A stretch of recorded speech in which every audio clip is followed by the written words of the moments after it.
You know, they can say what they want about Donald Trump, but it is because of Donald Trump that I've been able to see the light myself. And so many people have jumped off of the Democratic plantation because of Donald Trump's fight. But this is the most powerful video that you will watch today. The exact moment this guy knew that he was voting for Trump as a former Democrat. Check it out.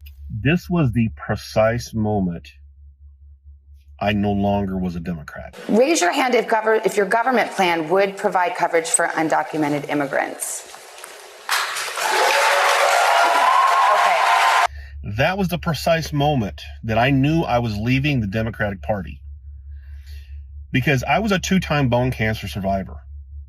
I voted for Obama-Biden based on Obamacare. And when it was implemented in 2010, I ended up losing my insurance. I went from an insurance plan that was $185 a month with a $1,000 deductible to that policy being canceled because it no longer met the requirements of Obamacare. And I was left with the cheapest option being $1,200 a month, $6,000 deductible. $185 a month, $1,000 deductible to $1,200 a month, $6,000 deductible. I went 10 years without insurance, and I was penalized each year because I could no longer afford insurance. And in 2016, every single Democrat candidate up on that debate stage raised their hand and said they would give illegals free health care. While me, as a 2-time bone cancer survivor, lost mine.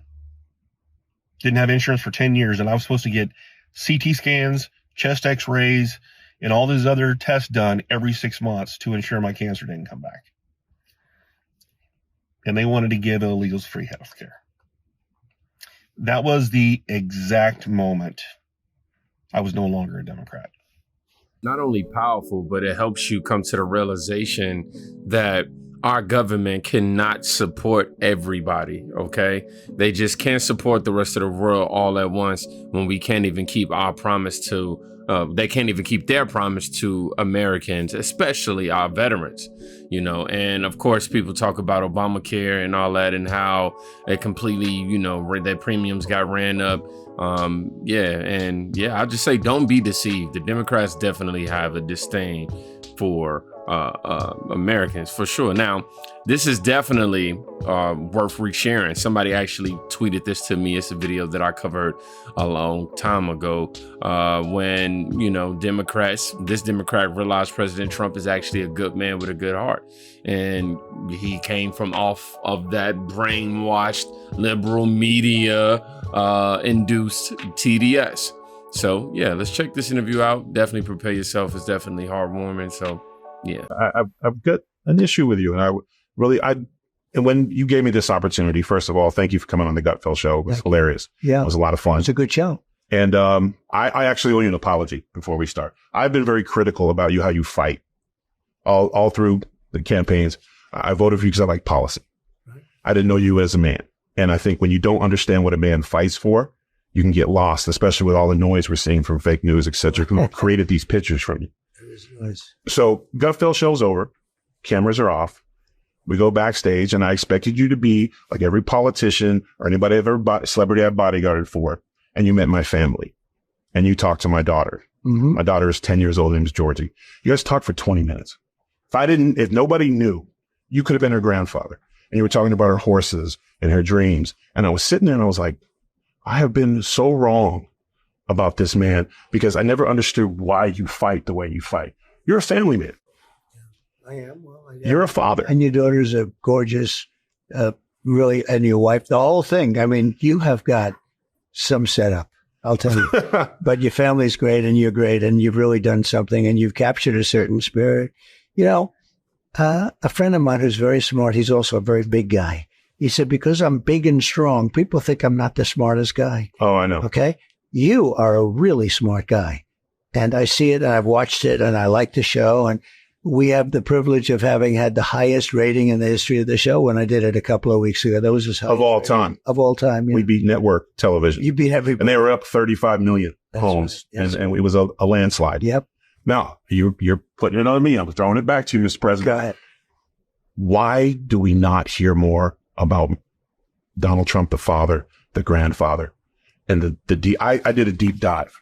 There are some of the things you have done that when they say those horrible things like he's Hitler, he's a racist, did they not forget in 1991 what you did with Nelson Mandela? Yeah. Would you care to share that? Because I would love to hear that. I never talk about it. No, you do not. And I know why, because you're a man. Yeah. I mean, I just have great relationships with a lot of people. As people say that, a little bit like you do. I don't think it's a narrative the press likes. Maybe it's not even a narrative that I should have. We have to protect our country, and maybe we should let the other side. I don't even call them the enemy. I think we have more of an enemy from within than we do from outside. If you have a smart president, they talk about China and Russia and everything else. If you have a smart president, they're not going to be the problem. We have a bigger problem from within, and they hate it. I noticed today they were saying he said the enemy from within. Of course, it's Adam Schiff. These are bad people. These are sick people and bad people, and it's true. But I think it's a narrative that they don't like, frankly. I think the fake news, a term I think I came up with. I'm very proud. Oh, you did. You coined it. It's not tough. Probably a trademark it, but I'm not going to. Yeah, I should try. I'm not going to give you business tips. But it's funny because it's a great term, but it's actually not strong enough because it's beyond fake. It's really bad. Nelson Mandela and 80 of his constituents were trying to come to the United States. Yeah. The United States government wasn't helping him. No one was helping him. You chartered a 727 plane for their entire trip. Yeah. How is somebody, and that's crazy because you can talk about anything, and why is it hard for you to talk about the things you've done? It runs in your family. Your father helped build a synagogue. I mean, why do we not know those things? It's something that I've never, I love doing it. I don't need praise for it. I don't, we all like a certain level of praise, but I've never, I just like helping people. I help a lot of people and I enjoy doing it, and I never talk about it. It's nice that you bring it up. I also think it's not a narrative that the press likes talking about, for me. But I think it would help a lot of the American people who have been misled, I myself included. Now, listen, I'm voting for you now because of the man you are, not just because of the policies, because not every American will get the opportunity that I had to saw who you were backstage. And that's why I have this list. I mean, I have testimonials. We can't go through all because I want to see them. Now, this was, I had to dig deep. I like that. You donated $100,000 to raise dogs. You're not even a dog guy. Yeah. Explain that. Well, that's Lara. So I have the wife of Eric, and she's a terrific person. She's actually now a very big, an important person in getting elected in the Republican Party. She comes from North Carolina. She loves the dogs. And I did that in her honor, actually. And, if you listen to her, boy, dogs are treated very badly. They're, some evil people having to do even with dogs. So I did that for my daughter-in-law. Yeah. More so than me. I don't know that much about dogs, but I want to take care of them. And I had an opportunity. As president, you can do a lot of things. I did a lot.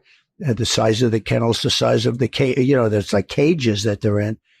And it's terrible. It's like you have no room, no nothing. And she came in with a whole group of people. These are people that really fight hard for dogs. I mean, you have people that fight. And she's a good person, so I did it for her. I have hundreds of employees who have said things like, you've paid medical bills, you paid mortgages, rents, you've helped get family members. There's one story in here where a brother came in with a business plan. Nobody would hear him. You gave him 10 minutes, you shook his hand, and you cut him a check. Yeah. Why is it so hard for you and even your team? I'm a little upset. These are things that I think the American people need to know. And I get it. You're humble because you're a father first. Yeah. And a grandfather. And that's something, again, one thing we need in this country is we need a father figure again. We need husbands and boyfriends and young men we need to see that fathers are capable of great things, because we've dealt with it, especially in the last 3.5 years, a complete dismemberment of what it is to be a man. We're under attack for everything. We are. Well, actually, manhood is under attack. Yeah. I see things that are so beautiful, and the next day I see they're knocking the hell out of somebody for doing something that the day before I said, what a wonderful thing. Now we have to get back a little bit more. The other thing under attack is religion. Religion was like the glue that kept this country together. And so many people are mocking it now. They mock it, and it just kept our country together. But it's absolutely under attack, and under attack by this administration.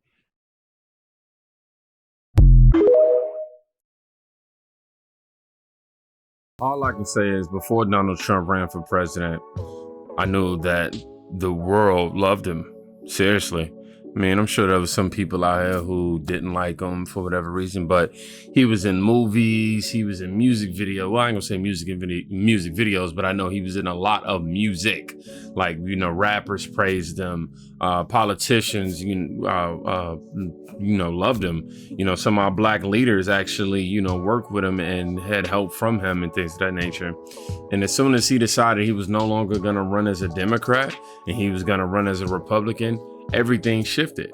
Everything. I was somebody who seriously did not like this man based off of what the media was able to, convince me.